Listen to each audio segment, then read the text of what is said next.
Hello, it's me again, Joelle, and I wanted to continue my video of my life story.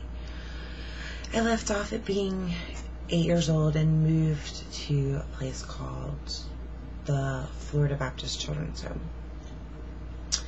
Whenever I was moved there, when I first got there, it was like I was in heaven. I remember I didn't have much of anything. I didn't have really any clothes or anything like that. And as soon as I got there, they showed me my room, and I had a room with just one other person, and this room was so beautiful. It had beautiful curtains that matched the bedspreads, and there was toy boxes at the end of the beds, and my toy box had all kinds of brand new toys in it, like Barbies and Cabbage Patch Kids and My Little Ponies and coloring books and just all kinds of stuff.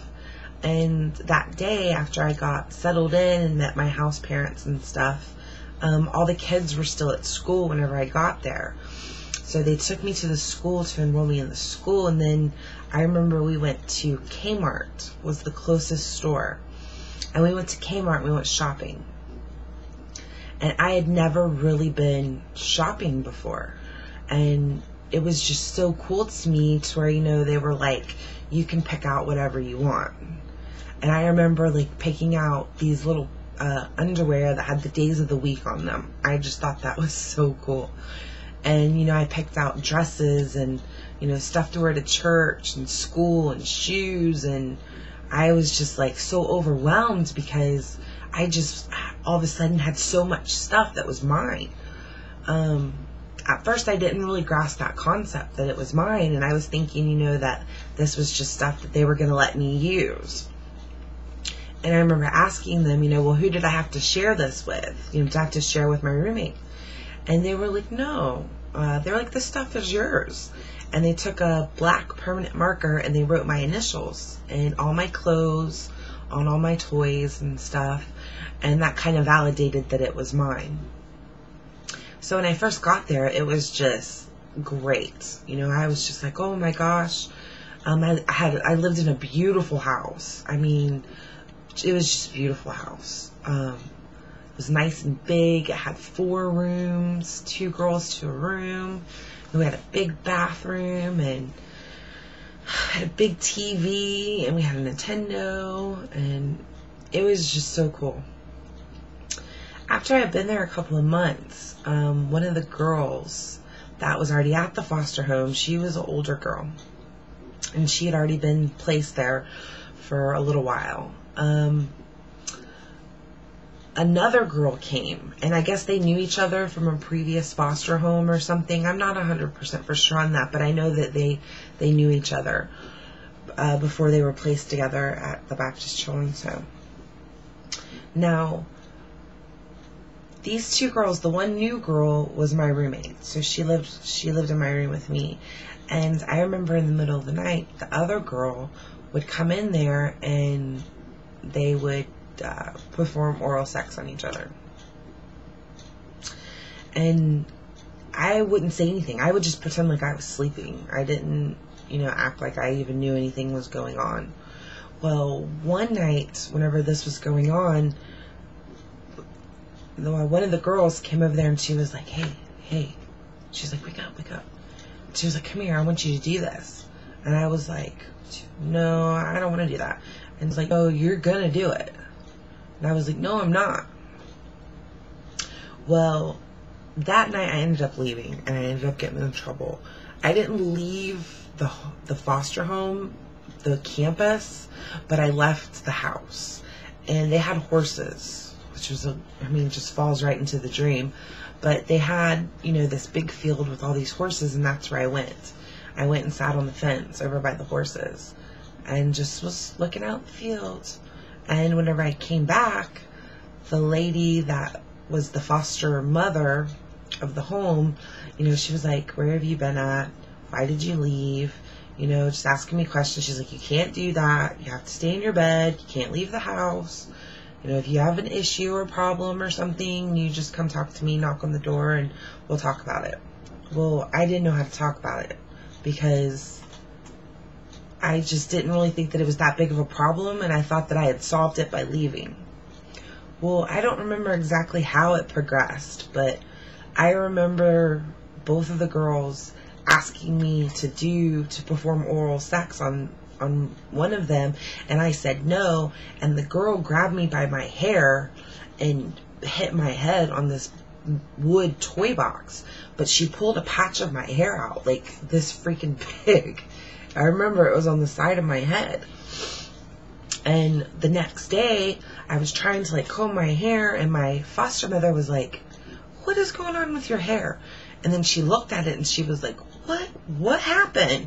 And I was like, I don't know, my hair is just falling out. You know, I didn't know what to say. Well, I started getting hit a lot. If I didn't do what they asked me to do, they would basically beat me up. And I went through that for a little bit. I was getting beat up, not like to where you could like not in my face or anything, but they pulled my hair out. I remember they cut my hair one time. They would punch me in the stomach. They would kick me in the stomach. One time one of them held me while the other one just kept hitting me in my stomach and kicking me in my stomach. And I remember my stomach was killing me so bad, and I was just like, I can't go to school. I can't go to school. And I remember I told them I had like diarrhea or something was wrong with my stomach. But in reality it was they had just hit me so many times and just so hard that I could barely walk. I was like tumbled over. They really thought that I had like a virus or something because I could not stand up straight. Well, the sexual abuse started again with these two girls. Eventually, one of the girls became of age to move to the older girl's cottage, and I was very grateful for that because at least they weren't in the same home.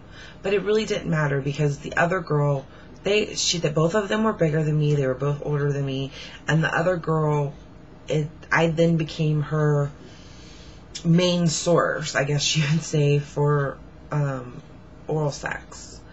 So it continued that. If I didn't want to do it, you know, I would get hit, and then I would still be forced to do it. So it got to a point where I just didn't know what to do. But I didn't want to say anything again because everything else about where I was so perfect. I loved horses. Ever since I can remember, I loved horses, and I got to ride horses every weekend. I had a church that I loved going to, and you know, I had kids around me all the time, and you know, I had this huge birthday party. I remember that, and you know, I just had, everything was so perfect except for these two girls and the sexual abuse that I continued to go through with them. So please understand that I did not want to be taken away again, and that was what was in my head.